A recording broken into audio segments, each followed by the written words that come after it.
Welcome back, everybody, to the Harbor Discussions House Studio. Not very often that I even do interviews in here anymore. Today, I'm with Trip of Earthworm Von Doom. Good to be here. Absolutely. Promote, shout out anything, anybody, any social medias that you'd like. Yeah, absolutely. We're definitely going to get into talking about, a lot of the artists that we love in the DMV. But lately, I say lately, but since the pandemic, I've been into like kind of the newer cyber grind artists. There's this artist, Blind Equation. They started out as a solo project. James had been in some hardcore bands and some metalcore bands, and he would do this like cyber grind stuff just on the side, just kind of just as a meme. But then, over the pandemic, Blind Equation, that's the sweatshirt I've got on right now. Got you. They just really picked up traction, and they got so much demand because James was already doing shows with just the music as a backing track, and he eventually enlisted a drummer. He enlisted a guitarist. Like the guitarist is sick. Like the music sounds like, I've tried describing it to friends. It sounds like kind of like Game Boy Pokemon music with like program blast beats and shit. Okay. That's an And interesting concept. yeah, and I'm sure you've probably heard like other cyber grind bands in the past where it would just be just kind of shit, Yeah, okay. like gore vocals and shit. And James's lyrics are more like emo lyrics, like it sounds like old Trivium or something. Like as far as Okay.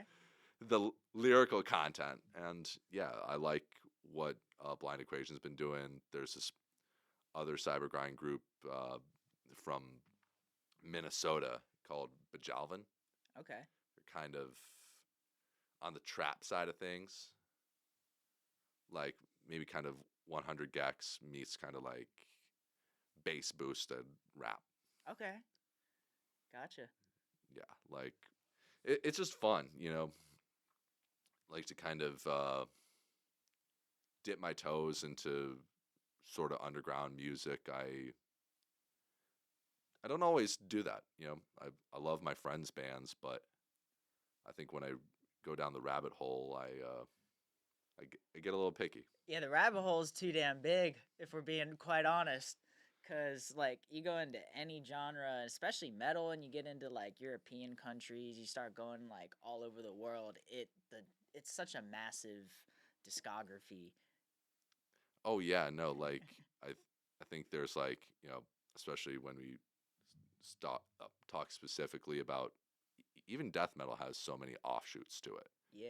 Like there's definitely I love that tech death is really enjoying a wave at the moment.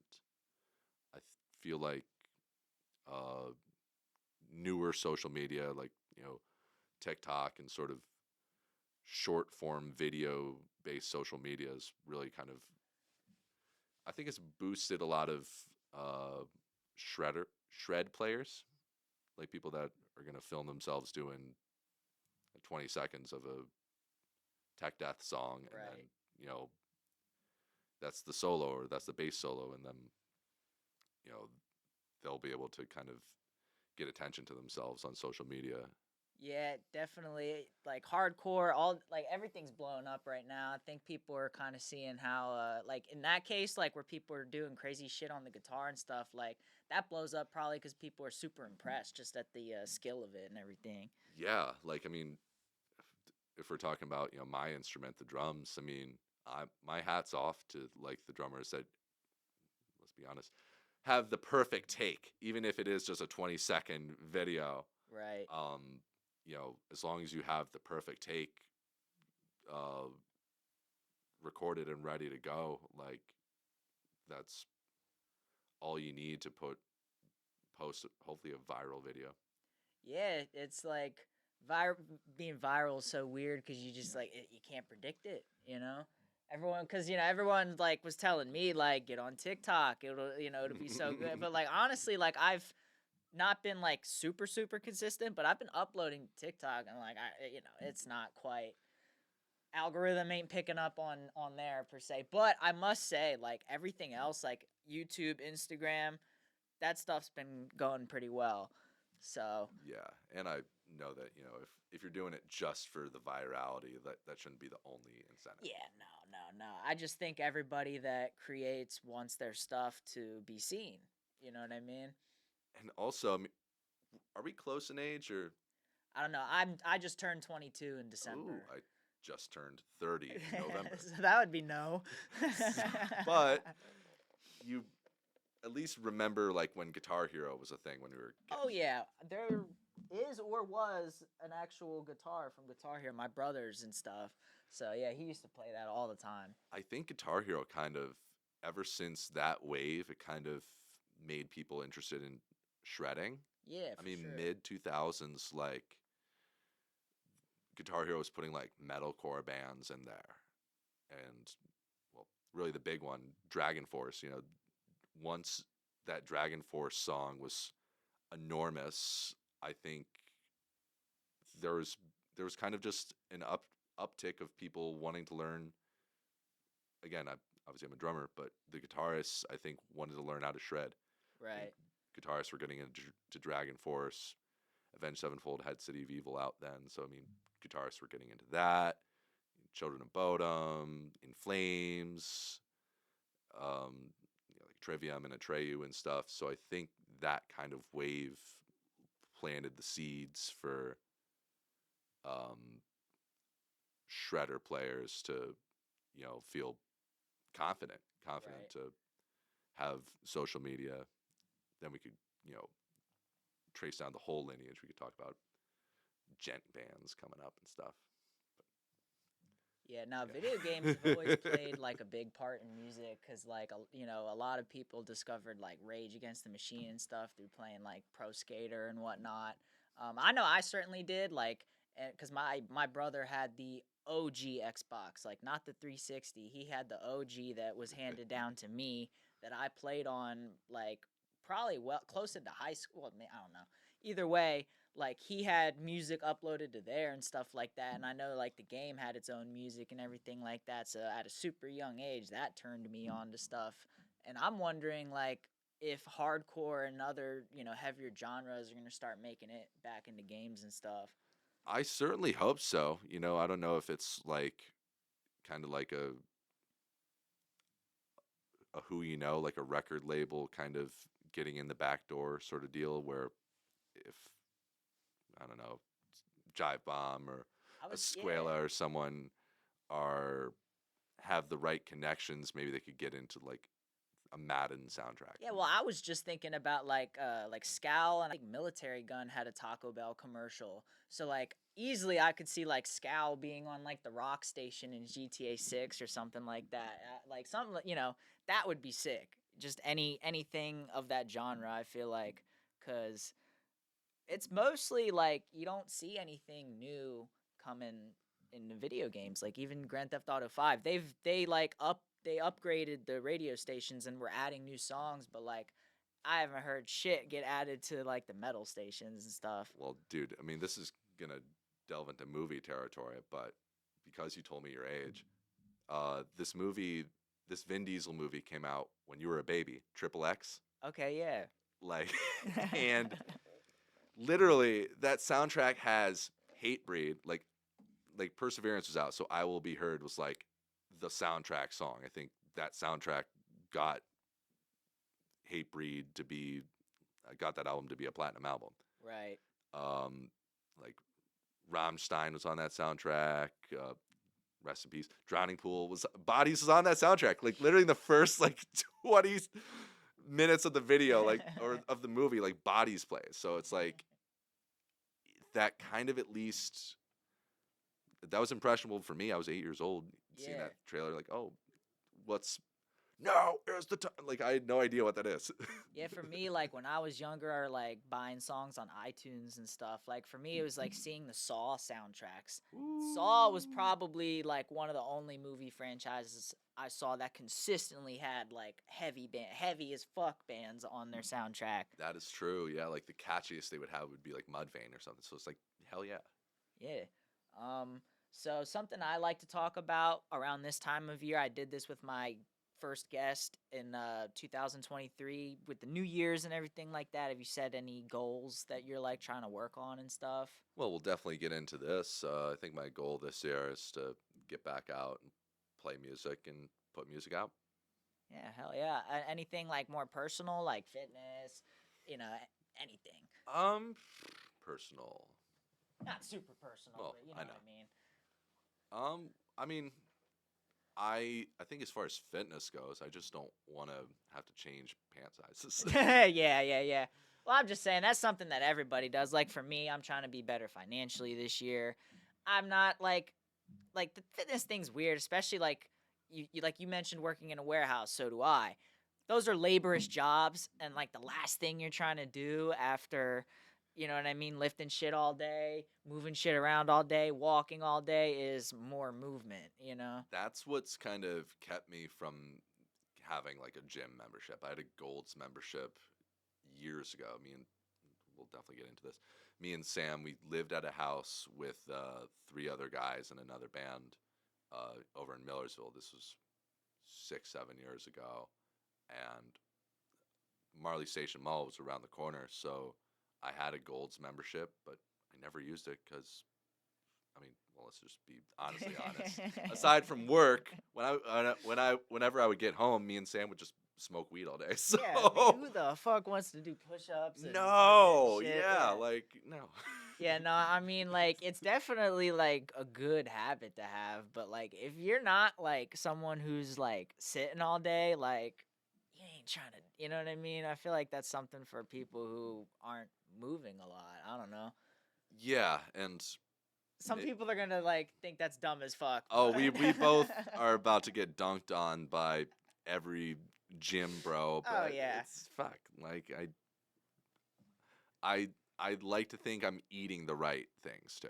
Yeah, yeah, that's something that I was like more so focusing on last year and stuff. But like, you know, everybody tends to set resolutions, but like I've kind of like I don't set it in my mind as like, oh, I have to do this. It's like cuz I've just learned like change is super gradual. You like it takes years to build good habits and stuff. So like cuz last year at the beginning of last year, I was like, "Oh, I'm going to do X X X." None of that. None of that happened, but I did get better than I was the year prior. So, Yeah, and I think there's definitely I'm answering your questions in a pretty roundabout way, but you know, I think there's things I can control this year. There's tons of things I can't. That's just life. But I think what I can control is like investing in even like music gear or investing in other things that'll help me move forward. But yeah, like little things like road cases and um, accessories and things are just I don't know if I haven't really upgraded my gear in a bit. I feel you. So like for me, last year I spent a lot of money upgrading and everything like that. So this year for me is paying off all of last year. You know what I mean? Um, but no, it's definitely like that was my whole goal of last year was, getting to where this year I could just grind, which I'm pretty much at that place. I have everything I need to where I can do my thing this year. Um, and yeah, I can actually say like last year, last half of last year has really set this year up for a whole lot. Honestly, same.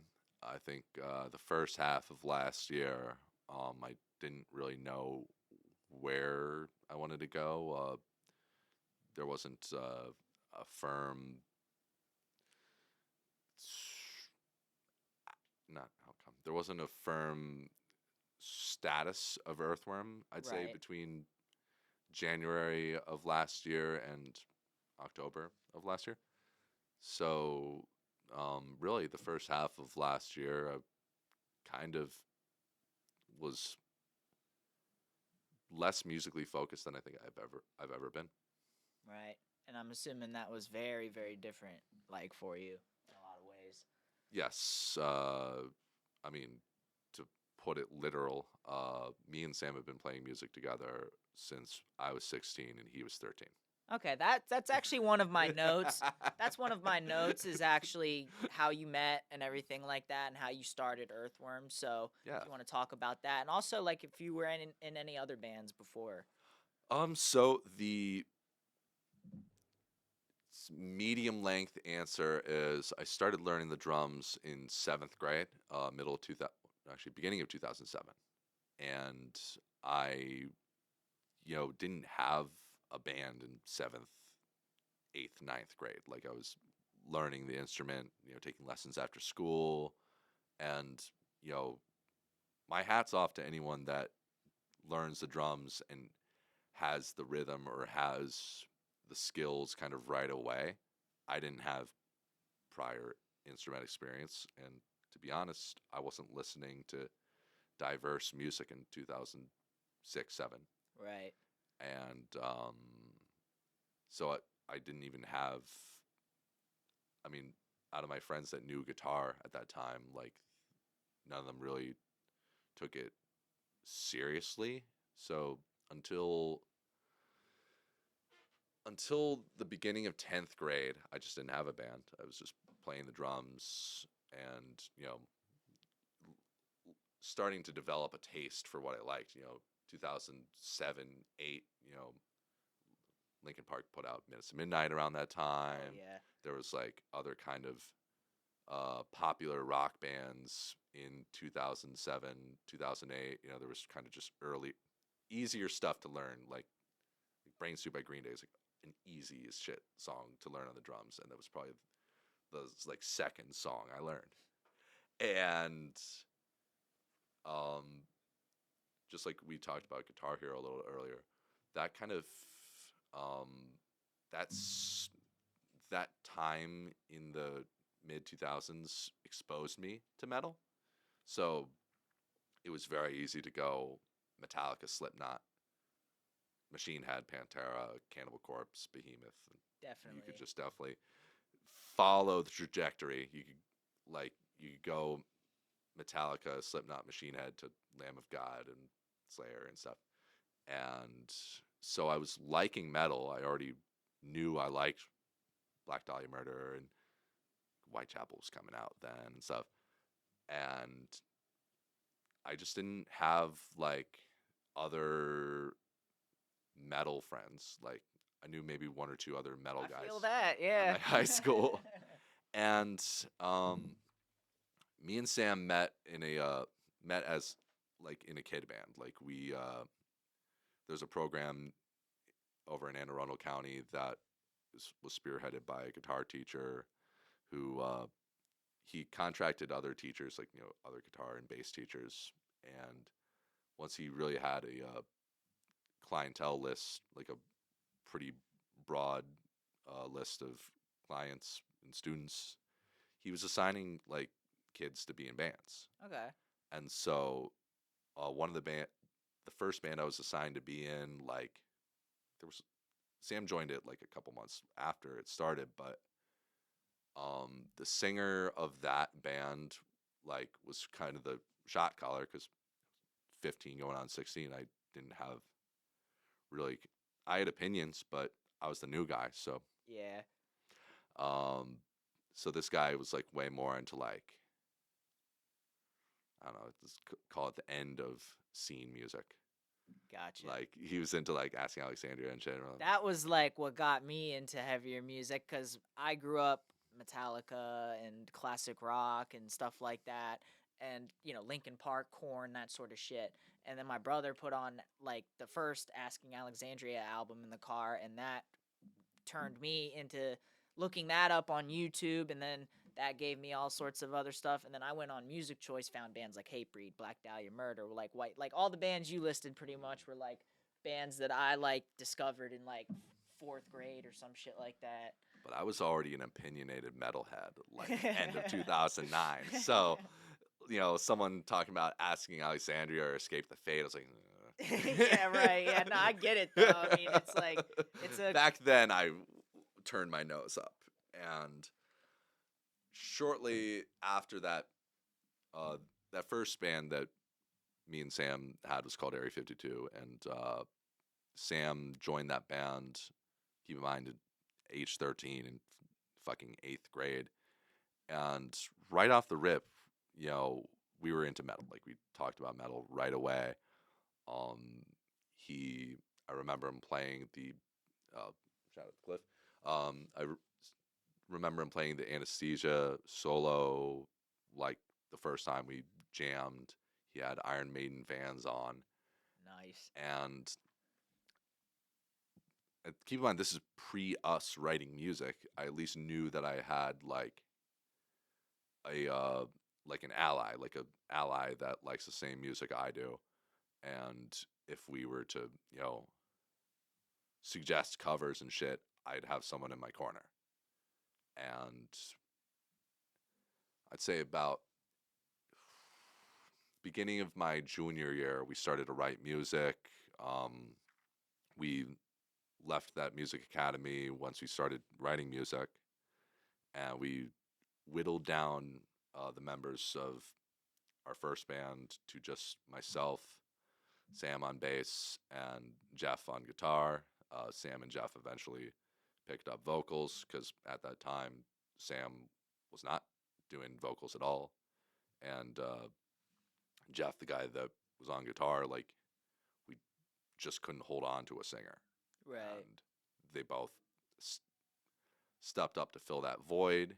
And that band Area 52, we released 2 EPs, like literally DIY as possible kind of releases, and it laid the blueprint for Earthworm because uh, Jeff was coming from thrash and like 80s metal and shred metal. Like, I honestly got into Dream Theater and Megadeth because of Jeff. Hell yeah. And then Sam was coming from Tool and Primus, and his uncle and his dad liked classic rock and stuff. So Sam was well rounded with what he liked, and then uh, you know combining the three of us, that band, we were able to, I think, write music that sounded like it wanted to be Trivium, but then the sort of slower and sludgier parts wanted to be Deftones or Tool. Gotcha. And uh, Earthworm started 9 years ago, actually, in 2015. Jeff, that guitarist, you know, just he just wasn't as available, and Sam and I were still young at that time. I was It is absolutely insane to think that that was 9 years ago. Like that, and I get it. Like I'm young saying that, but like that fucks me up. Like shit. yeah, I would have been just because my birthday is November, so I would have been just 21, and Sam would have been just 18. Yeah, I was like maybe a freshman in high school. Sam would have graduated high school Yeah. right before that. No, he graduated 14, but yeah, like 2015, we started Earthworm because Area 52 got offered a show for this Tool tribute band at Fishhead Cantina. this Tool tribute band at Fishhead came, and me, Sam, and a couple of Sam's friends were gonna go to this show anyways. And then we reached out to the promoter, like, could Area 52 open? And then he's like, yeah, sure. And then we confirmed with Jeff, and he's like, oh, I'm still on vacation right now. I'm like, what? And so we told the promoter, I'm like, well, actually, we have this side band. He's like, really, what's it called? I'm like, Earthworm. And literally, we played our first show the day after. Gotcha.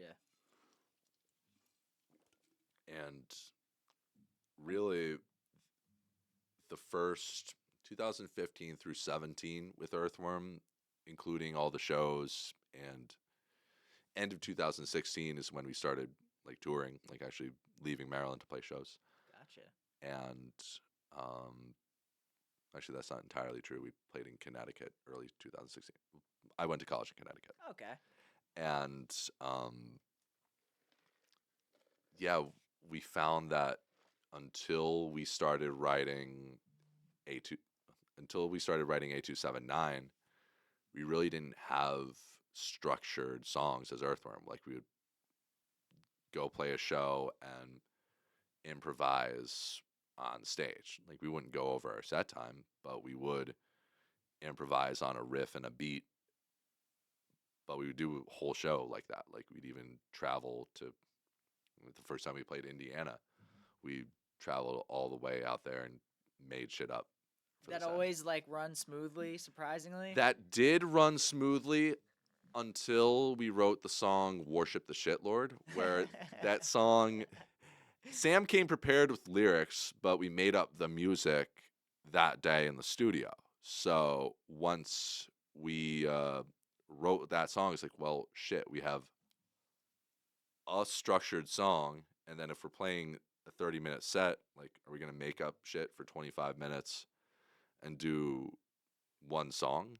And that was what we did, I think, until August of 2017, where it became the end of Sam and I living at that house in Millersville, and the inspiration to write 8279 literally fell out of thin air, like slip meat and chia seeds and subhuman. Yeah, I had Slipped Meat because that was like the song that got me into Earthworm, and I discovered because like I Thank watched you. the music video and like the music was crazy, and then I'm watching the music video, I'm like, what is this? Thank you.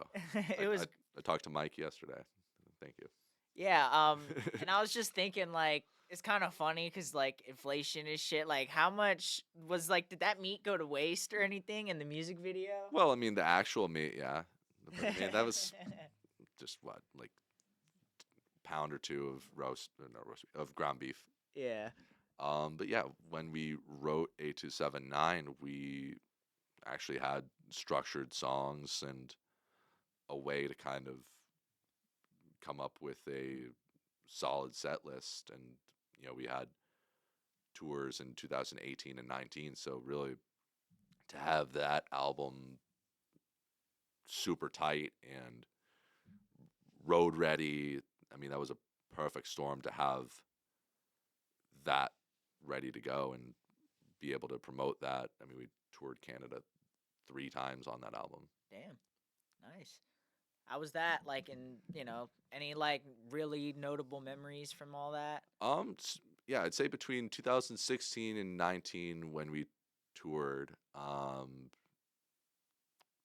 So the first time we did Canada, that was our first tour ever. Like that was a week long. We went Philly, Montreal, Sherbrooke, Maine, Connecticut, Virginia, North Carolina, back home. So that was like 8 shows in 9 days. And I think because that was the first time ever playing Canada, we really had to pay our dues. Right. And so the second time when we brought Exemptus up with us, we had more time. I had more connections in Canada. So by the time 2018 rolled around, I'd say half of the Canadian shows, definitely half of that tour, but half of the Canadian shows on that 2018 tour were actually quite well attended. Like even Quebec City, our first time ever playing there, was a very well promoted and attended show. Nice. Hell yeah. I meant, as far as like anything outside of the shows that y'all did while you were in Canada. Well, that time with Exemptus, I would always try to kind of sneak one fun thing in the tours because I planned all the tours and I really just stressed myself out super hard with all the planning. So when we played uh when we played Ottawa and Montreal, we had a day off in between those two cities, and I found a maple syrup distillery Huh. in between, like right off the highway, and it was like $30 a plate. Some of the guys in the other bands and even Sam were kind of like grumbling about doing that, but it was like, guys, if you just trust me, Like, That's not that bad because when I was in Vegas, I did that like I forgot what it was like the Tournament of Kings or whatever. That shit was like $80 a plate or some dumb shit like that. yeah, Luckily the one of the people I was with like owed me money. So it might have been my brother or whatever, but either way, like someone else like paid for my end. But even then, I was still like, this is insane. yeah, and that's what I mean. Like, I got Brazilian steak with my coworkers 2 months ago, and that was like 70 a plate. And yeah, I mean, to go to that syrup distillery, I mean, one, the guy gave us a grand tour of the whole compound, Right. and also, $30 a plate got us unlimited pancakes, unlimited bacon. Yeah, see, that's worth it. Oh, like pitchers of beer, like, Get out of here, dude. This medieval time shit was ass. Like mm, corn sucked. Like ooh, everything about it sucked, man. That shit is crazy. They give you no silverware or nothing. ooh, Yeah, like they expect you to eat that no, shit like you're actually a barbarian. no. Like you get corn, a whole ass. Like they give you like a whole ass miniature turkey. No knife, no fork, nothing. Yeah. Yeah, I'm like, what the fuck is it? And it's all dry as fuck because it's like hotel, casino, resort fucking food. I'm like, this was so overpriced. I know. That's like $30 for all that. That sounds pretty banging. Yeah, like that's what I mean. Like that's probably one of my favorite times in Canada. I mean, we've had incredible memories when we've toured Florida a few times. I think it's just Florida and Canada were probably the few times where we had time to just uh, explore. Hell yeah. A lot of places we've played on the road, we really would have just enough time to get to the place and bounce. Hell yeah. My goal this year, I'm going back. I'm from Denver. That's where I Ooh, was hell yeah. born. So I tend to go out there to visit family. I'm hoping to go out there and interview some bands and some people and stuff like that. So I do have some things in the works. They're not obviously like super confirmed yet, but there's a band Lucked Out from Okay. Denver, Colorado. They're super sick. Anybody listening, go check them out. Um, as well as Destiny Bond. I talked with Adam. He's, I think, the drummer of Destiny Bond, and he also runs Convulse Records. If you know Civilian, the band from Baltimore, they just dropped a demo from Convulse Records. Yeah, I've heard both of Civilian and Convulse Records. Yeah, so hopefully, if everything goes right, I'll be talking to Convulse Records. I'll be talking to Lucked Out and some more people, whoever I can do in that time. But yeah, no, traveling is like super fundamental to like kind of character building and everything like that. Because I traveled to Vegas and Denver for like over a month last year, and it was honestly super good for me. Yeah, and touring was, super good for me and Sam. I mean, truthfully, I'm glad that when we've toured, we've never like shared a van with like other people or something. Like literally, with the exception of one time when we gave shout out to Canned, solo noise artist from North Carolina. We gave Canned a ride from North Carolina to Florida, but aside from that, every tour we've done, barring 1 or 2 weekends when Sam would bring a friend with us, has always just been the two of us in my car. Hell yeah, that's definitely ideal for traveling that far. Yeah, like we would, especially when we would have 10 plus hour drives, like we would trade off, who drives. Yeah, definitely. I would. I want to eventually start going state to state, doing my thing, but it's like hard to do with the job and everything like that. Yeah, would you have to like book like studio time? Like, if you say you fly to Denver, you're not gonna bring all your mics and No, I would bring my mixer. portable setup that I'd bring to Ooh, shows true. normally. Yeah. I just fuck. I'm trying to think of what I was saying before. What was I saying before that? Uh, touring. Yeah, I want to go state to state. It's just like getting the time off work and also like covering the cost and everything like that. It's really not even that. It's just like time and everything like that. You know what I mean? I can't really justify like unless I can get it pre-approved and everything like that. But I would love to just at a moment's notice like go across the country. You know what I mean? Yeah, like I mean, Earthworm. We tried talking to promoters outside of Canada. Like Canada's really the only ways we've been outside the country. Like I remember talking to a promoter in Indonesia, and they were like flaky on the details, but they wanted like a yes right away. I'm like, if you're not giving us, if you're changing like the dates and just details around the show, This isn't a you know, Pennsylvania gig, all right? yeah, that's Indonesia, like, like like if you want me to say yes, we got to talk about, you know, I mean, even on a DIY show, I mean, not DIY show, but like they had like the Jakarta Grind Fest, I think is who we talked to. okay, And, you know, I imagine if they really put the money together for a headliner, they could have got Worm Rot.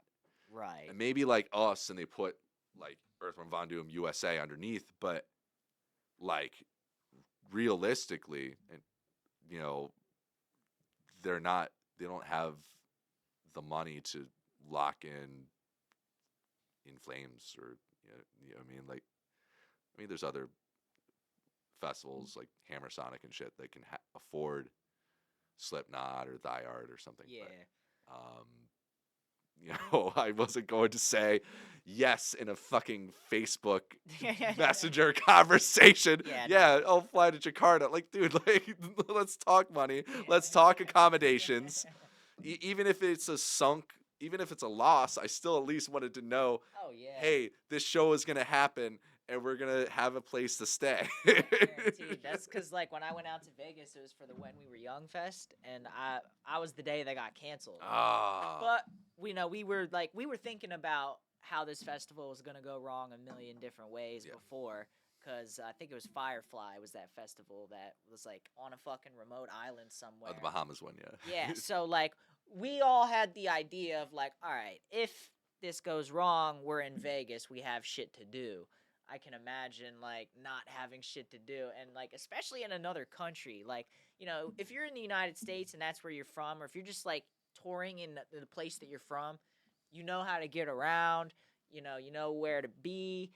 You go to Indonesia, you don't know shit. No, yeah, like that's why we haven't done like Mexico yet. Because if we were to do Mexico, I'd at least like a companion or a local, you know, Definitely. or there's other.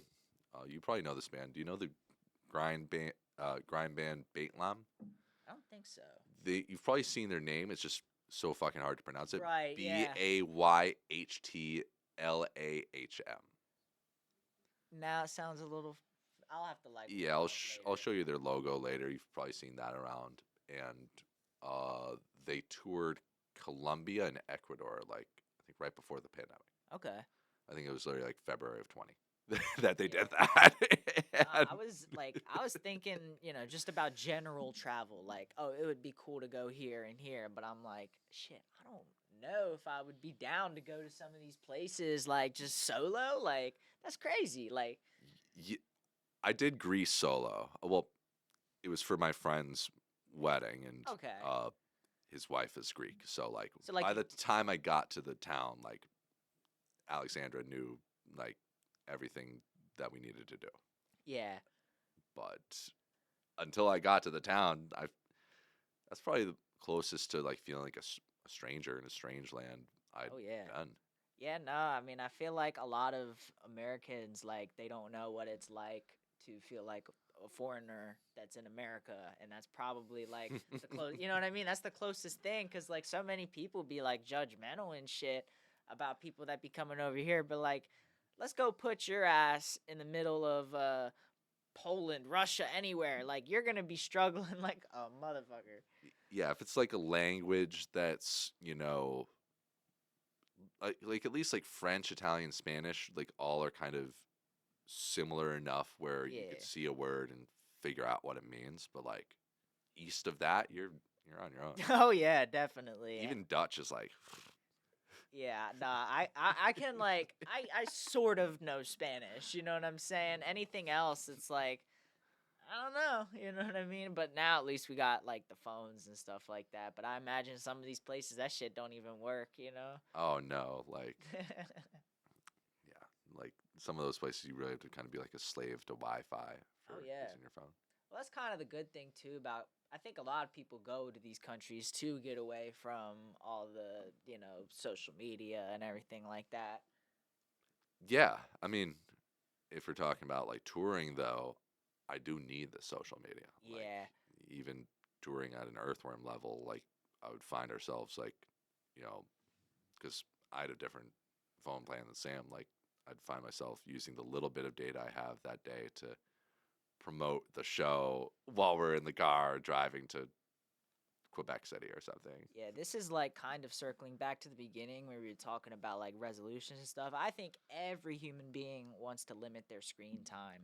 But with this here, and like I am so in love with this that like I am constantly like wanting to be like Mm. researching the next gig I'm going to, the next guest, and it's like I don't know. Oh, dude, for years I would be just like you couldn't pull me away from my phone. Even well, I know we're a Maryland-based podcast. Years ago, I used to work part-time at Baltimore Soundstage, and I don't care if they hear this. They would call me out on this all the time.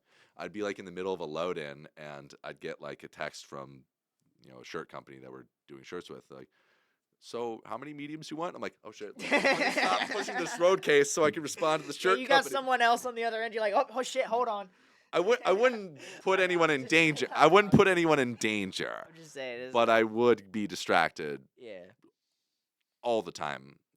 I mean, like I worked box office at a venue, not soundstage, another venue, and it would be very easy for me to have my phone in between taking work calls to reach out to a promoter in Yeah. Halifax or something. For me, it's not too crazy. Like the warehouse I work in, reception's horrible, so I Same at mine. can't even really like talk to people most of the time. I either have Yep. to be in a real specific spot or in the break room or something. So that keeps me, off of social media for most of the day and stuff like that. Same. And like, if I'm like out at a dinner or something like that, like shit, I'm better than some people that, are like way older than me. You know what I mean? I'm like the only one sitting there without a phone. I'm like, shit. You're better than me. It depends, obviously, but I'm just saying, like, I can have control, like, at a dinner or stuff like that. But like, when it comes to just like shit, I'm off work, I ain't got nothing to do. Like, best believe, like, and it always like the problem is you always start off productive and then it gets unproductive, and like, I don't know. I want to set those like screen time limit things, but then I feel like. I'm always like, damn, what if I missed this message or this or this. Yeah, like I'm trying to be on top of like phone battery for sure. Um, or like overcharging or not overcharging. Um, this is really old school of me. I still use an iPod. I think I'm the last. Let me show you. Nice. I think I'm the last iPod Touch. I have my iPod Touch, I think. This would have been a 2015 model, and I think this is the last version of the iPod Touch. And Let's see if mine's in this drawer here. And like, I don't use it because the battery on it is like absolutely terrible. I pretty much have to keep mine charged to use it, but that's also like, Yeah. aside from flying a plane, or flying a plane. Aside from riding in an airplane, I'm only using my iPod to play from a stereo. Right. So I don't mind charging it for that, but then I have to like basically have it on a fucking respirator, on a extended battery if I'm on an airplane. Yeah, like I had a Kindle Fire for a while, and I'll be honest, dude, like it was a really nice tablet for a while, and then it does not hold charge for shit. It takes like so long to charge it, Ugh, and then it won't hold the charge at all. fuck that. Yeah, no, but I do have it's like the iPod Touches that were all colored and shit. I got like the bright blue one and shit. Woo. But like this was like what I had to carry for pretty much like I forgot what year I got like an actual phone, but like I was not one of these kids that had an iPhone. Like my first phone was a BlackBerry. Woo, hell yeah. Yeah, in like the past 2010, you know what I mean? Like it was rare that you Yeah. see a kid with a BlackBerry, but like, and I'm so glad that like I did not have it at a super young age because like I'm seeing what it's doing to like other young kids. Oh yeah, like iPads and Oh God, yeah. smartphones. Yeah, I started with a Motorola Razr. I mean, that it was weird. Like at age like 13, like by then, like you would see that was really kind of like the last like year, 2006, 7 was really kind of the last year where it was like divisive to be like, Mom, I'm 13, I need a phone. It's like, you're Yeah. 13, you don't need a fucking phone. My And then parents weren't having none of that. They were like, "You do not need a like to talk to my friend. Nope. Like, you'll see him at school. You know what I mean? and then yeah, I think but I mean years later it became just like super mandatory because I mean, I think just, for coordinating even like carpool or just shit like that, like Yeah. it just became a tool to literally have communication as a parent. Like, I'm not. Oh yeah, no, like Yeah. I do think like once your kid hits like middle school and they start, going out to the mall with their friends and shit, like yeah, you need a way to get in contact with them, especially like in this day and age. But like elementary school kids having better phones than me, I'm sick of that shit. I'm yeah. That ain't it. Yeah, like Yeah. I was like I've probably mentioned this on the podcast before, but I don't care. I was at the barber shop and I seen a little girl. I don't even think she was 5. Like so young. So young. I'm watching her scroll on TikTok, which I'm like, oh that's bad enough, but I'm yeah. like, all right, that's whatever. She goes and hits the comments and starts typing. Like this 4 or 5 year old girl is typing out comments on TikTok, and I'm just like, oh my god. Like I feel like like an old parent or whatever, but I'm like, this is fucking insane. I'm like, because even I don't do that shit. Like I know like most of my friends don't even do shit like that, and it's just like it's so crazy to see like someone that young, like already comment like granted, I got a Facebook, like probably, it's so cringe when like Facebook brings up my like old posts from when I'm in elementary school and Yeah. I'm like, "Oh my god, I need to go and erase all that shit." I I'm thankful for the memories thing, but I also know that like when it brings up something from like 2000, I mean the year always changes. Like I always used to be like, if it was from 2010 and older, it's terrible. But then I'm like, oh, if it's from like 2017 and older, Yeah, it's nice when you get like oops. it's nice when you get a family photo, but then you get like 7-year-old you on fucking Facebook watching Harry Potter, got soda, good day. You're just like, oh my, what the fuck was I doing online? Like, but even I feel like back then, like 2010 and prior, like even being on Facebook all the time, it's nothing like it was. Cause like I don't even think they had like the videos like they do now. Like you could post No. videos and stuff. Like you could post a video, but like they didn't have like all the content that you see now. Like Oh, there was no reels and none of that. No. nah, you turned off Facebook after like half an hour because you're unless you were playing like Farmville or some Ooh, shit. You yeah, know what I or mean? there's like Jetpack Man. There's some like other like early Facebook games. Yeah. Can we remember like when liking Facebook pages was like actually important? Like those Facebook pages where it was like movie quotes and shit, like just all the most random shit Or because people could actually see your interests like on your page and everything. dude, I remember when like bands are starting to make the jump to having Facebook pages because like, dude, this is funny. Like Cannibal Corpse's like first profile picture in like 2008 or something, blurry as fuck. Like 144p, like Corpse Grinders pixelated, Webster's pixelated, like all of them are just look like the photo was taken on a potato. Oh yeah. It's crazy. Like I remember Slipknot having a Facebook before All Hope Is Gone was out, so like it was just like a dead like Oh nothing yeah. page. Like it was just like it had like the S as the profile picture. It's just like slipknot1.com. Sid, Joey, that's how long ago. Rest in Yeah. peace. Sid, Joey, Paul, like Chris. Yeah, fuck. Every member. I'm gonna start naming members, and it's gonna be former members. Yeah, pretty much. But nah, I mean, it's just like the whole social media format is just different. Oh, dude, this will really date me. The first concert I ever went to was the Bamboozle Festival in 2007, which is Okay. like basically when we were young, but instead of $250, it was $35. Right. And this is like I didn't go the first day. I went the second day for Linkin Park, but day one was My Chemical Romance on the Black Parade tour. So you can just kind of have like a who's who of those bands. I remember Devil Wears Prada was on my day, and I looked up their MySpace before the show. Dude, they had a blank MySpace, like no background and every like white Wow. background. We're Red Devil Wears Prada from Ohio, like just most like teenager looking MySpace page, and then yeah, now they're the Devil Wears Prada.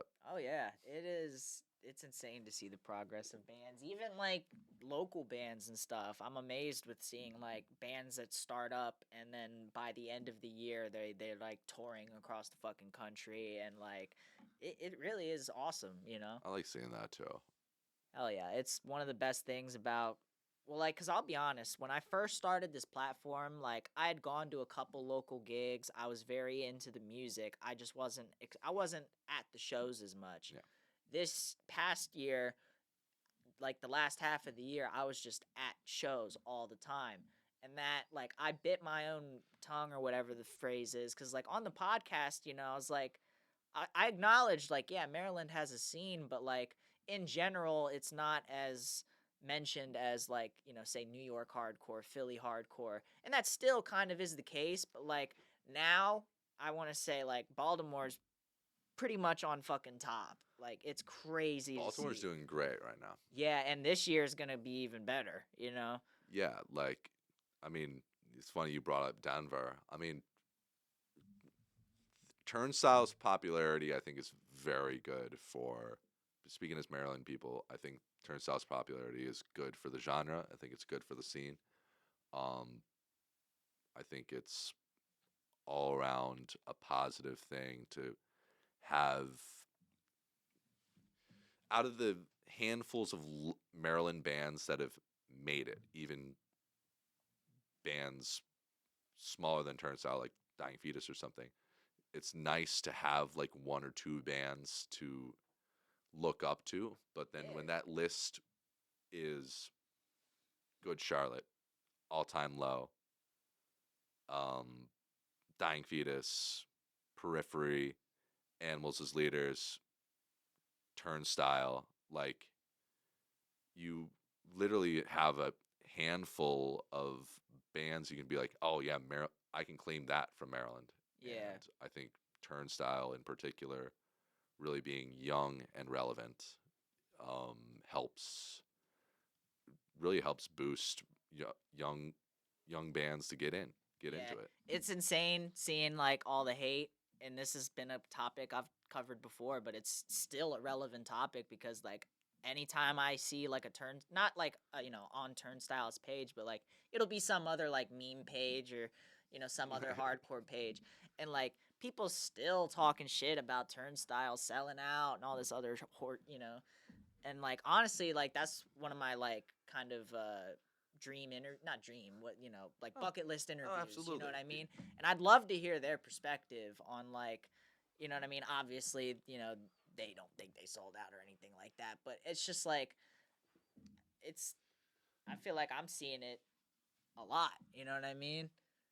Yeah, and I think maybe people just see that they're a young band popping and they don't, have the context of how much that band and bands in Maryland have to grind to get to that point. Yeah, it's just like one of those things, and I get it because, like, you know, punk and hardcore definitely has its values and roots in like DIY and, you know, kind of being against these labels and systems and stuff. But at the same time, it's like, it's crazy to see like people who are like, quote unquote, like support local music, stuff like that. And then when your local music gets big, you're like, oh, fucking sellouts. Like, you know, it's like, dude, what? That's the whole point. You know, that's the point of touring. That's the point. You know, you want to get recognized and shit. Funny enough, like to take it back to Slipknot, I've met some people from Iowa that kind of feel that contempt about Slipknot's place in the world. It's like you're in Iowa. Yeah, dude. What if 30 years ago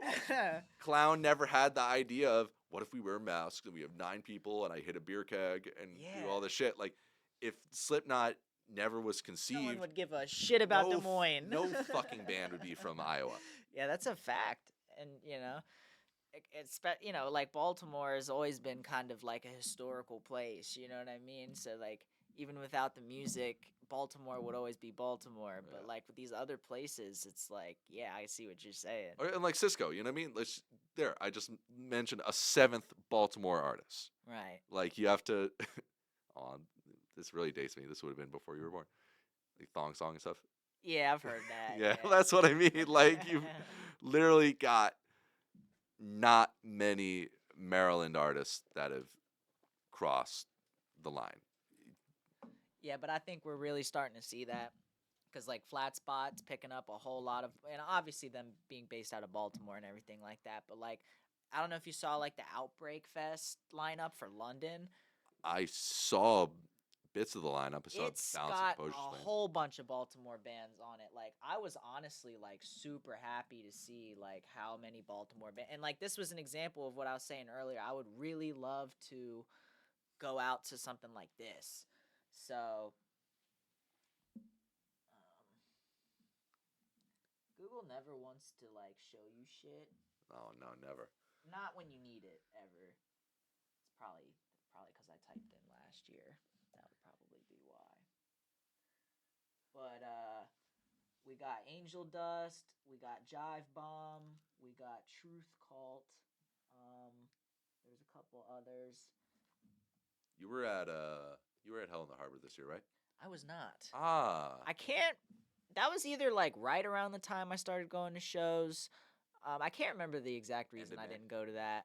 because if anything, I thought that's how you found out about us. I feel No, like you I want to DM'd me around say then. so. Like my discovery of like really local music was the Birdies a show at a cafe down the street called Birdies Cafe. Suckawut, Butcher's Dozen, Butcher's Hill, and Cadaver Dogs played a show there because an old friend of mine that I went to high school with worked at the cafe and somehow put this little hardcore show together. And I always loved hardcore music, everything like that. So I think she reposted the flyer and whatnot, and Uh, it was like hardcore punk in Westminster, and I'm like, what? yeah, Like, that's I'm there. fucking I'm like, insane. yeah. I was like, and at the time I wasn't exposed to local scene. You kind of have to know know. You know what I mean? The handfuls of times Earthworm played at Westminster, twice was at someone's backyard, and the other time was actually at Nate and Mike from Suckawat's basement. Headquarters. Yeah, Yeah. in the basement. So either way, I discovered Suckawut, and I believe I discovered Earthworm through following Suckawut and whatnot. So I was just like, oh, let me check out as many local bands as possible. Because, like, once I went to one show, I was like, this is awesome. The fact that I can do this locally, you know what I mean? Well, thank you. And I, it's funny you brought up Slip Meat because I think people, because of that album and because of that song, people had like kind of an idea of what, and when we get into talking about um, I think because 8279 was so successful for us, people anticipated a new album having a conceived idea of what Earthworm sounds like because 9 songs on that album are grindcore songs, Right. and then Slip Meat is a 6-minute sludgy hardcore song. Yeah, I wanted to talk about the video again, and I was just kind of interested in like the idea behind like the whole skit and like video process. If Oh, there was yeah. any like kind of influences from crazy funny movies or anything. Well, there's some references to music videos and movies in the video, like the beginning when Mike is on the computer and JR like interrupts him. He's like, "I would have watched the news." I bit that from I took that idea from the Peace Sells music video. Like Okay. there was like a middle of the video where like some kids watching the Megadeth video, and then his dad like picks up the remote and like changes the channel. He's like, "I want to watch the news," and then the kid changes back. He's like, "This is the news," and then so Oh I yeah. that little bit was a Megadeth reference, and then really the video itself. First off, Mike did this with us for free, like because Mike is a longtime friend of ours. Nice. Odium are basically like our brother band, and when we did the video, and of course for free, the budget was just let's just get some stuff. Let's get and I also was checking to make sure the red light was still on. Oh no, I'm just kind of like going through my notes. You're good. Gang. I will let you know. Like I'll be like, you know, shit stop. Yeah, no.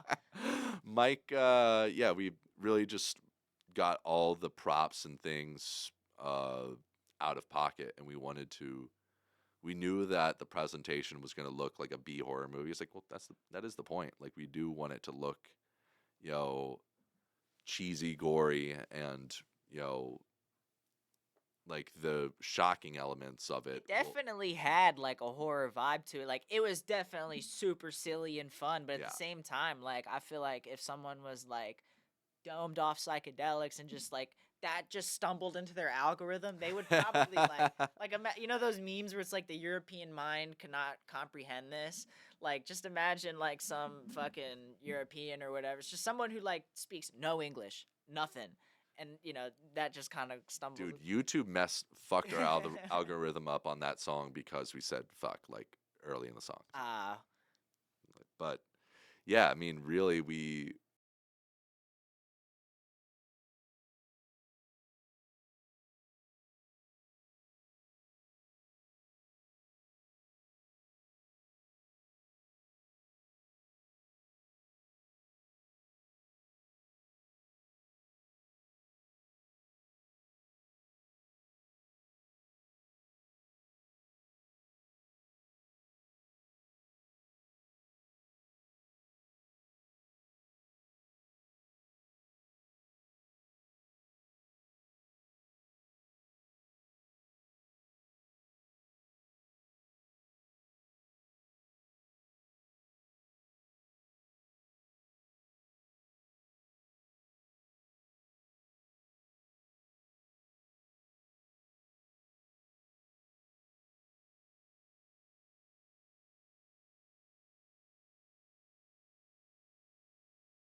and kind of just in this last year of Earthworm inactivity, you know, I wasn't making music on Ableton, and when I finally got back to it, really a few weeks ago, um, I found, you know, okay, I also have limited space on my hard drive. I'm gonna do this smart. I'm gonna run an extended, keep a terabyte drive plugged in anytime I work on music. That's exactly what I have because early on, like, because this was not my first setup. I had like an older school laptop that I was using, and I was running a two microphone mixer and everything like that. And basically, I would record a video, and well, actually, I would try to record a podcast or something like that, and I would have like no storage. And I was like, damn, these fucking like 3 hour long videos or whatever, or even just like a 40-minute video, it takes up a whole lot of fucking space. Yeah. So, one thing I did, there's like a website, I forget the exact name of it, but it basically, you know, there's websites where you can compress your file size down and it like doesn't fuck with the video or anything like that. But also, I was like, I just got to get a terabyte. I think that one's like 2 or 1. I don't know. Yeah. But I was like, yeah, I got to get a drive. And also, it's a nice like security thing because you know someone could hack the YouTube channel one day. And I have like probably 90% of my shit on a hard drive. So the goal is like at any time, if someone, you know, if anything happens to my page, I could within a day have everything back up. Good. Yeah, that's really kind of the forward thinking you kind of have to have for, you know, whether it's running a podcast or if you're recording your own music or other people's music. Like it's good to have that kind of safety net. Yeah, well, I mean, I've like kind of heard all these stories about rappers and stuff like that. They'll have like their hard drive stolen and or just like having their music like held for ransom by hackers and stuff. And I'm like, I ain't worried about that. But like, something funky could just happen, you know what I mean? People's channels get deleted all the time for like no reason. It's like you were saying earlier, like with the algorithm kind of throwing your video off because you said fuck, like it is so stupid that like Yeah. like I guarantee like none of my podcasts are probably monetizable because and I don't set that. For me, I'm trying to bring like the rawest material possible, like the realest material possible. So like I'm not going to sit there and tell a punk band like, by the way, guys, don't curse for the first 10 minutes. Like, no, no, no, no, no. We keep it real here. Oh, absolutely. And of course, if you ever like, just if it ever was like the kind of thing where like, okay, I really do need to, you know, make the difference between 50 views and 50,000, I know that you would do that in a way with integrity. You would probably do funny bleeps or whatever. Like you wouldn't literally tank what Harbor Discussions is all about. Yeah, it doesn't boost necessarily like I views. don't think it messed with the views, but like as far as like, YouTube being like, "Hey, we're going to send you a check for this." You know what I'm saying? I think it just comes down to like finding the right people that like what you're about and they don't really care, you know what I Yeah, mean? and maybe there's like one or two. I mean, hopefully you'll be able to have every video like this, but maybe it starts with like one or two videos gets like a ridiculous amount of views. I don't know. You lock in an interview with dying fetus or something. Well, yeah, no, like that's the live sets help with that cuz like my most viewed video is a Scowl live set and it's got like I don't know what it's at exactly, but it's reaching close to 1.5k views. Dude, that's how it used to be when I ran my YouTube channel back in high school, and I would film other bands, like big bands. Yeah. I'd be like, oh, my Slayer video just got 20,000 hits. Like, great. Yeah, well, like I used to do a lot of other videos on this channel. I kind of took them down because I didn't want things to get too like mixed in with I didn't want people to come here looking for hardcore content and then see me talking bullshit. But one of the things I would used to do is like talk with my dad and stuff like that. We'd sit, smoke cigars. We would find like kind of funny news articles and shit and just like, go over whatever. But Lil Yachty, he put out this like super experimental like Oh, kind of the Tame Impala album, um where he's got Tame Impala as the backing band or something.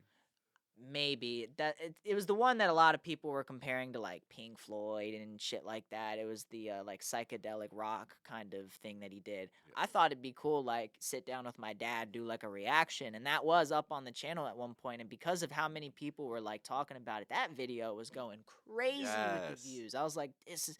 I took it down eventually. It's funny because most of the people hated like my opinion because I was like I guess people thought I was being too comparative, because like I heard it was I heard it was like sounding like Pink Floyd, so I was kind of like, you know what I mean? People were like, Yeah. "No, man, Yachty's his own artist." I'm like, "Yeah, y'all motherfuckers are Yeah, calm that down." if anything, this is an unpopular opinion, but he's relevant in the news right now. I was able to see the good in the pop punk Machine Gun Kelly era because Travis Barker produced it. Right. Because I grew up loving Blink, and because uh, they announced the reunion with Tom DeLonge a year and some change ago, where okay, Travis Barker obviously has legitimacy in this sound, Yeah. and he literally has a studio in his house, and I mean, an artist with a studio in his house. Ooh, I have a studio in my house, but Travis Barker is the most famous drummer in the world. Yeah. So he's got an insane drum room and insane studio gear and things like that. So when he worked on the Machine Gun Kelly albums, I was like, you know what? Lyrically, can I relate to this? No, I'm not a 15-year-old fucking girl. Yeah. I was just getting ready to say, like, I don't think it was like it's not like he's a bad musician. It's just like fucking, it ain't my music. You know what I Yeah, mean? like if you want to hear, what uh like a Blink 182, Good Charlotte mindset is for the 2020s, I'd say those two Machine Gun Kelly albums sum that up. I mean, definitely people took that and ran with it to make the most insufferable TikTok crap. Yeah. I was just getting ready to say, like, it's been a long time since I fell in love with an emo girl, anything like that. Like, nah. But nah, I get what you're saying though. Like, people will totally clown like people with talent just because of something else. Yeah, or they'll compare it and like, if there's definitely other artists that have had to like live with the direct comparison. Like, do you remember when Avenged Sevenfold put out that like rock album, Hail to the Yeah, King? yeah, And yeah. everyone's like, it sounds like Metallica, and like you couldn't even like have a conversation about that album because one or two songs sounded like the Black Album. Yeah, and that's kind of stupid just because like I feel like a lot of people are inspired by all the old classics and stuff like that. And it's like obviously, you can't copy something outright. But at the same time, like it's totally cool to be inspired by this riff or this or that cuz like there's an old Cahouet song, I think it's Blasphemy, where like the beginning kind of sounds like Black Sabbath by Black Sabbath and we even Mm. talked about it on our podcast. There's a riff in Bro Why's That Light On that sounds like Domination, like na na na na na na na Yeah. na, like like I'm not hiding like, oh no, it doesn't sound like Pantera. Like it kind of has a little bit of that feel in that riff. Like when we wrote that song, uh, we kind of I was thinking like Vinnie Paul when I was playing that part. Right. Um quickly, we may have mentioned like where, but just kind of talk about like where you grew up and kind of like what that was like and everything Oh like yeah. that. So I I've lived in the DMV my whole life. I went to college in Connecticut, but aside from that, I was born. Actually, fun fact: I was born in Alexandria, Okay. and I moved to Annapolis when I was starting first grade, and I lived in the Anne Arundel County area. Really went to like two schools. Like first through fifth grade was one school, sixth through 12th was another school, Gotcha. and definitely more or less grew up between Annapolis and Severna Park, and close to Glen Burnie in Baltimore. Okay. And um, yeah, as far as my musical journey, I mean, I didn't have musical parents. Like, there's people that we know plenty of musicians that Oh yeah. had musical parents, and apart from my mom, having some piano experience, and my grandma, rest in peace to both of them. Uh, my grandma on my dad's side, like she was fluent at the piano, and apart from my aunts, I think they sang in like choir and shit when they Okay. were younger, but I never had like I didn't have a musical idol until honestly I heard Linkin Park for the first time. Gotcha. I didn't have like a uncle or a cousin that's like, oh, they're in a cool band. It literally was like I just didn't love what my parents were listening to because you know I, I'm not making my own decision with it. Right. But then like Linkin Park and Biscuit and System are like big bands on the radio at that time, Hell yeah. and so I found that um, kind of at the end of new metal.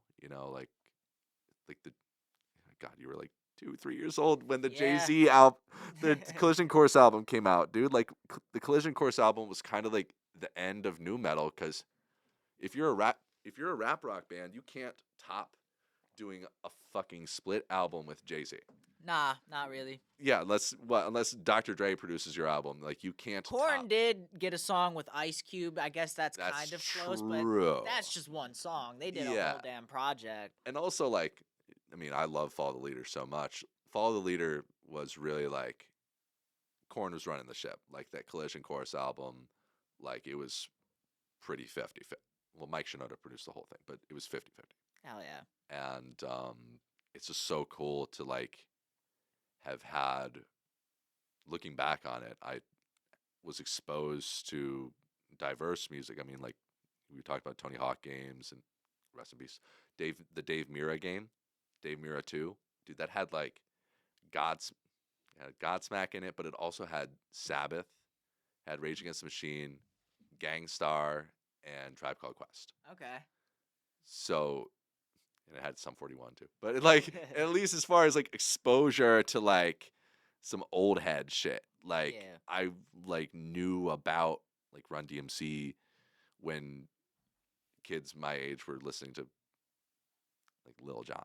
Yeah. No, no, not taking away from Yeah. Lil Jon. It's just like crunk shit was like at the peak then. Oh yeah. Dude, I remember unpopular person to talk about. I remember Kanye popping off. Right. Like I remember Jesus Walks coming out, dude. Yeah, I mean, here's the thing though, like I definitely I think it's important in most cases to like separate artists from music, you know what I mean? Has he said some like really dumb shit? Absolutely. But do not act like some of his music is not great. Oh, Like absolutely. He definitely is one of those kinds of artists that's figured out how to make um excellent albums. I mean, he's made albums that I don't like, but I mean, for sure. I could talk about albums that are like, holy shit, this is a brilliant album. Yeah, well like My Dark Twisted Fantasy is like definitely I have that on vinyl. hell yeah. That's definitely a worthy vinyl album. Oh, so good. But like, songs like Power, you know what I mean? Like you telling me you don't get a feeling from that, you know what I'm saying? Yeah. So like, or like Can't Tell Me Nothing, like that yes. original OG song. Like you listen to that like driving down the highway, you know what I mean? After a good night, like Yeah. But yeah, to bring it to like, I guess my personal life. I mean, I'm lucky that, of course, I didn't have a musical family, but my family is supportive. They're encouraging. I mean, especially I picked up the drums. yeah. They had a drummer playing the drums in the fucking basement, and for the first 2-3 years, it wasn't good. Right. And I mean, of course, my parents are both still here and alive, so I do have to give them a lot of credit and respect for that. Yeah. I'll never understand like people like parents that don't let their kids listen to like rock and heavy metal music because like the whole idea that it's like satanic or whatever they want to say, like most metal music, like now granted like you start getting into hardcore, the subject matters can get a little bit more like, depending how young your kid is, you know what I mean? You might not want them listening into some beat down shit, you know Yeah. what I mean? Talking like Tsunami, you know what I mean? He's gonna be like in class, like, fucking Tsunami style, fucking steal your bitch or whatever they said, you know what I mean? Beat your ass and steal your bitch, you know what I mean? Yeah. Like have your kid saying that in class, but like most metal music is like totally fine for a kid to listen to. Like the lyrics aren't like super explicit, like because I get it with the rap shit, you know what I mean? Like some of the rap shit is totally like it puts, you gotta. If anything, I just didn't realize like certain songs when I was like a kid. I was like, oh, they're making references to like crack and stuff. I just didn't realize. Yeah, nah, for sure. Like, because when I was a kid, like I was, my parents like they didn't let me watch whatever. Like when I was super young, like they would cover my eyes for certain shit. But like I was able to watch like certain movies and stuff like that. Grew up on like gangster kind of flicks and stuff like that. Um, and shit, what were we talking about right before that? Because I forget where I was going with it. Rap. Yeah. I kind of forget, anyways. Fuck. I do Good that. man. Yeah, I know. I do that too much. I like to try to remember if I can. It's whatever. I do want to get into the latest Earthworm Oh, release, though. yeah, And absolutely. guaranteed in like 15 minutes, I'm gonna remember what I was talking about. Oh, for sure. But so it's pronounced dough, right? Ah, duh, Duh. duh, meaning two in French. Right. So is there a particular reason for that title? Yeah, there actually is. So, um, not just because we have part of the reason is because we have a special kind of connection with playing Quebec.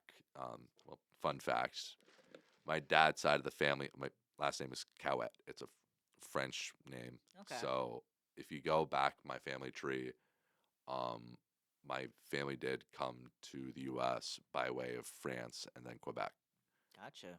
and you know, so I don't know if you saw this in your research, but did you see the documentary I made of Earthworm years ago, No. Worm Vision? Um, Not because I was like the Earthworm social page, at least for Instagram, was kind of Ah, like cut down a and little bit. I'll get into that.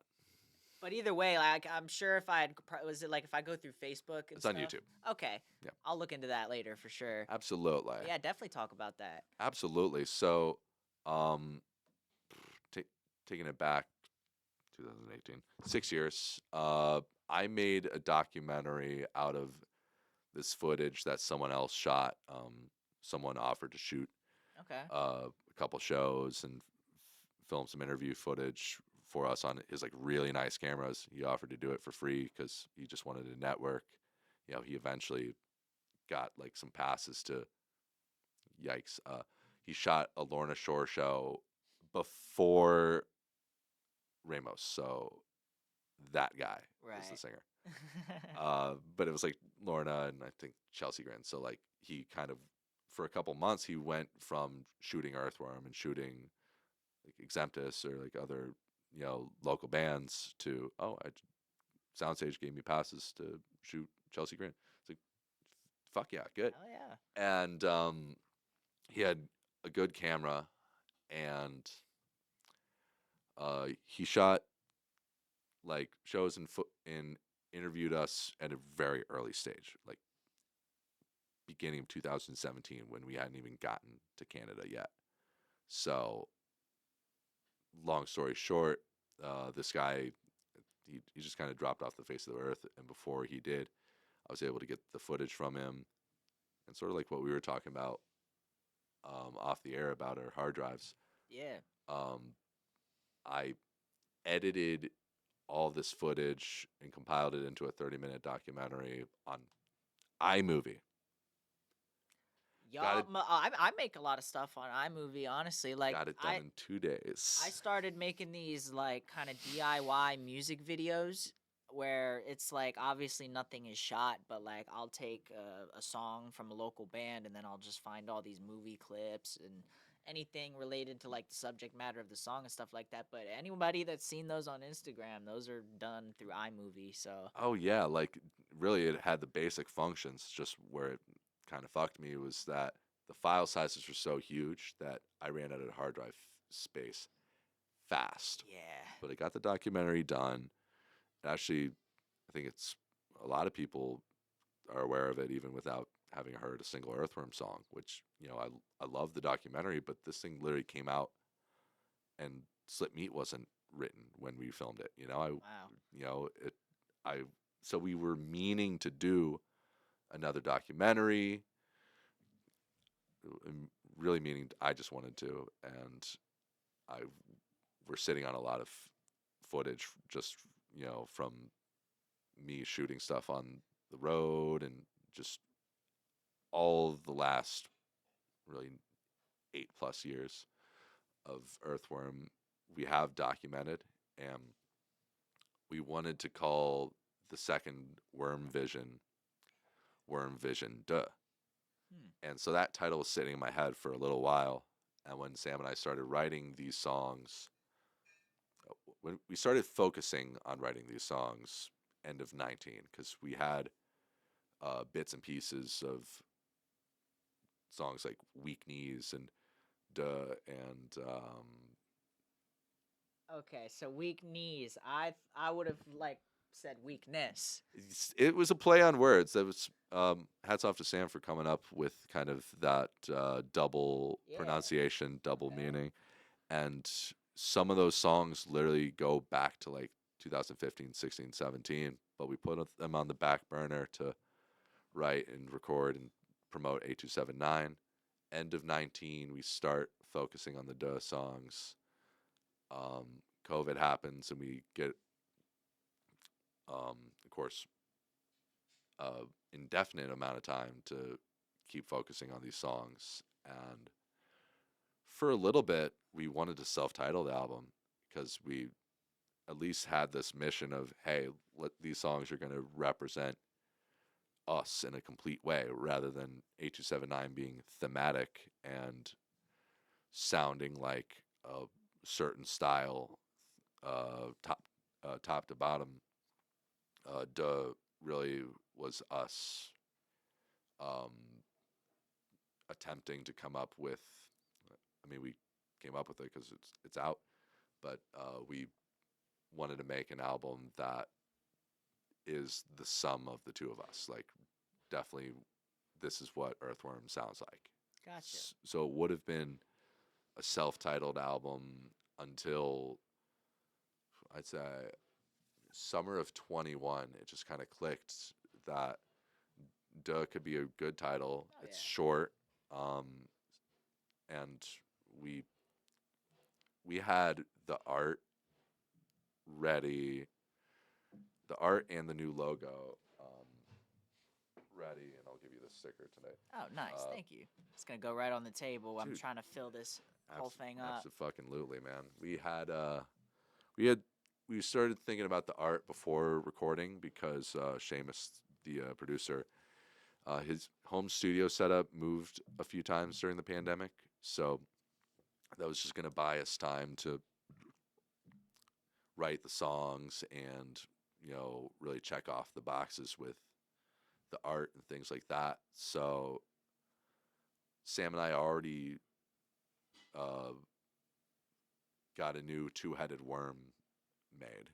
That's what appears on the cover. Okay. And just kind of knowing that we were sitting on that worm and we were sitting on the art and the logo and stuff for a year plus before showing it to people. Because our old logo was, a two-headed worm smoking weed and eating people. And it's a classic logo. Nice. But we wanted to come up with a new two-headed worm. So looking at that new one, it just kind of felt right to give it a second album name. Right. We'll get to the end of kind of how it ultimately got the second album, Curse. But we wanted to give it the second album name. We wanted to be kind of ironic, unserious with it, because if you're going to call it the sequel 2, it's like, but we wanted to call it funny because it's also call it something funny, because like if you're saying duh, it's like it sounds like you're saying like duh. Right. Yeah. Like you are stuck with that word, and it's one syllable, and because of our Quebec relationship with all the years of playing Quebec City, this town near Drummondville where they do a punk fest called Grind Your Mind, Montreal, like Sherbrooke, including the time I made Bobby from Exemptus smell my fart while he was playing. I'll tell that story later. But you just have such a special connection to Quebec that we wanted to have some nod to that too. But the name means two because it's album 2, and Earthworm is the two of us, and we really wanted the songs to represent the two of us 50-50 uh, crafting songs. Yeah, there's a dictionary word for like when all the numbers connect and everything. I can't think of it, but it's definitely I guess. Yeah, something. It's definitely that. I had notes about Seamus producing it and mixing and mastering it. Was that the first time that he had done that for you guys? 8279 was the first time. Okay. That is why we returned. Gotcha. So just kind of talk about the general process of making music with him. Oh, yeah. So really, 8279 to Duh is actually kind of different when it comes to producing with him. I think on 8279, again, this is pre-COVID, there was a lot more stability for studio setups. He was set up at a actively functioning studio, Okay. and so like there was no worry about. I mean, just like as we are here using your gear, there's no worry about anything messed up happening with your gear. Like just like when your mixer timed out Yeah. a few minutes ago, it's just a one and done kind of deal. You know, you have again even with gear you've bought yourself, like you have it on lock where fail safes and stuff are keeping this ship running smooth. Yeah. I think a fucking tornado would have to rip the roof off your house to interrupt this podcast. Yeah, exactly. and and that I never realized that kind of s- confidence in the studio was needed until we did because we've done recordings in people's houses before, but those were all low to no budget endeavors. Yeah. Duh was, um, we got what we paid for as far as the sonic quality, and what we found was, we did, you know, make sure to have this album sound good. We did record it in a house. There Right. were just a lot of, putting it nicely, um, distracting variables. Right. Distracting variables that are commonplace in a house, but Yeah. you have a band paying for time, and this is also a band with, full-time jobs outside of the weekend, and so to kind of coordinate our time in the studio and maximize it, I think that caused the recording process to be very drawn out over the course of maybe 4 or 5 months. Okay. I do think it's like what you were saying about having the right studio and everything and how it makes a difference. It's like, for one thing, I saw like you look at any like radio channel, big podcast, they have like big studios. Mine ain't nothing too crazy, but I wanted to make it as like professional as possible Oh, because absolutely. in the same way that having like a home studio for music would get you to be more into it at home, like I feel like this elicits more conversation than like I don't know, let's say we were just like sitting on a couch or something like that. This, having it at a table with, microphones in front of your face and shit like that, I think it kind of makes the difference. Absolutely. And of course, whenever I record again, I'm not turning my nose up at a home studio again. I just also know that to really sink in the uh, energy and money we did into doing Duh, we should have done that at a professional studio. Right. Or just somewhere without the distractions and stuff like that. Exactly. And there were Yeah. distractions outside the studio that really, you know, I think were probably just going to happen if we, even if we recorded someplace else. I Right. think those are just beyond my control. I gotcha. When it comes to like picking the song titles, the lyrics and stuff like that, is there any like overall like do you guys like write anything like with serious intent? Is it all meant to be kind of silly when it comes, you know what I mean? There's two answers. When it the lyrics before "Duh" were collaborative. I think we had themes for every song. I mean, yes, when especially a lot of the more juvenile and like humorous ones, even going as far back as "Call of the Worm," we had lyrics and concepts before even recording those songs. I mean, especially when we were improvising songs, but we knew we wanted to write about certain topics. Of course, gross ones. I mean, worship the shit lord, Yeah. shit, like stuff like that. Like we knew that we wanted to uh, write those topics before writing a song, and then the songs would just come out around that. Even Okay. even Slip Meat. I mean, the lyrics and the idea were right before the music. I gotcha. Like so like what I would typically do is like kind of like a lyrical analysis and stuff like that. What I'm asking is like, do you think that that that really ties in a whole lot? Um, like as far as like the lyric, Like what I'm saying is like, does someone really need to understand your lyrics to understand Earthworm Von Doom? I mean, I'd like to think so, but I know that to go back to Duh, there's I think a few lyrics on that album that are placeholder. Don't think, I think the lyrics were, I don't just think this, the lyrics were the last thing written for the album. Okay. And in writing and recording, well, in recording those lyrics, there was a few where um, Sam and Seamus kind of just were coming up with words to fill in the gaps. I gotcha. Yeah.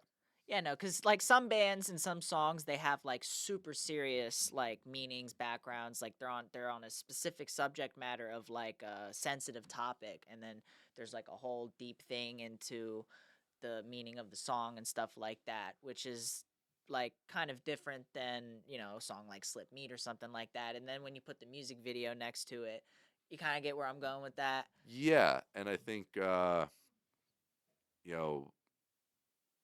you know, I would love to have really worn our heart on our sleeves with lyrics, like as far as like, you know, having like a lyric that is so deep and personal that when you're putting it out, it like you're really articulating that emotion and that feeling. Yeah. Odium Garden comes close to that. Okay.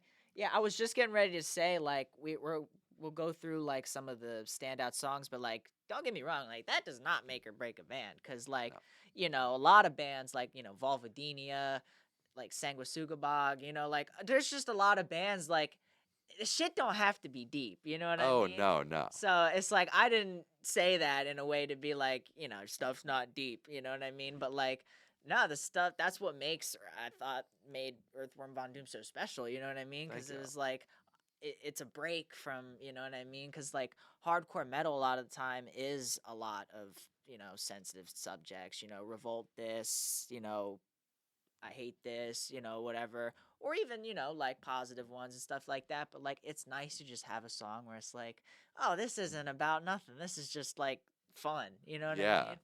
yeah, and I think we I love having like the hindsight to like be reflective on you know Slip Meat and the funnier song GSE and stuff like that. Like where when we were writing Duh, we just really wanted to break up what the perceived uh, impression of Earthworm is. Like Right. when people perceived, oh, all we sing about is poop and stuff. It's like, well, Yeah, we can yeah, mix it up yeah. and, um, you know, looking back, I feel very appreciative and lucky that we succeeded at having pos not positive songs, uh, humorous songs that break up the mold. Like when you Right. do have a song that maybe musically sounds like what we do, um, you're not expecting to hear the lyrics like you're in anal asphyxiation or something. Like, Right, yeah. I gotcha. Now, you mentioned Odium Garden. Kind of go through like what you think some of those key like standout songs on were. yeah. That were, that did break up that perceived notion that, like you said, some people had and everything like that. Well, speaking of the songs and breaking up, something I want to kind of make known is the songs. Yeah, so the bulk of the album are long songs, but most of those songs uh, were supposed to be longer. And really, at the last minute, we did kind of cut the beginnings and ends of certain songs to make interludes. So the 11 songs you see as the set as the track list. Um, I mean, especially if you listen to the whole album, you probably hear what song flows into what. Right. And yeah, like a few of those interludes, have even some special creative backstories because they were a part of the song next to it. And so like things like Weak Knees, for example, we had come up with that main riff when it was in another song. Like it was the slow riff. Well, I mean, the whole song's slow, but the main slow beginning, that was originally the middle section of an old song from like 2017. And what we found with writing that particular song, Weakness, is that slow part. We liked that slow part so much that the original song, we retired that original song, but we really liked that slow part. So we would just jam over that slow part and know that it needed like a ding, ding, ding, ding, like a heavy riff with it, and we felt like that fell into place because we reanimated an old riff and then we embellished on it and fleshed it out to be the big heavy track that it is. The fast part in the middle of Weak Knees that actually was like what I was talking about earlier about when we used to improv at shows.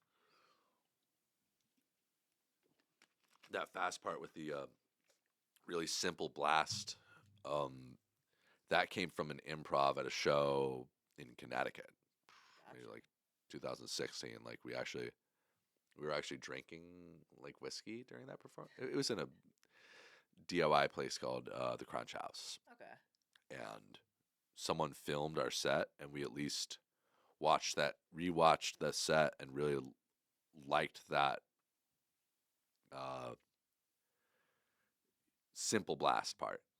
And so when we were writing Weak Knees, we knew that we wanted to uh,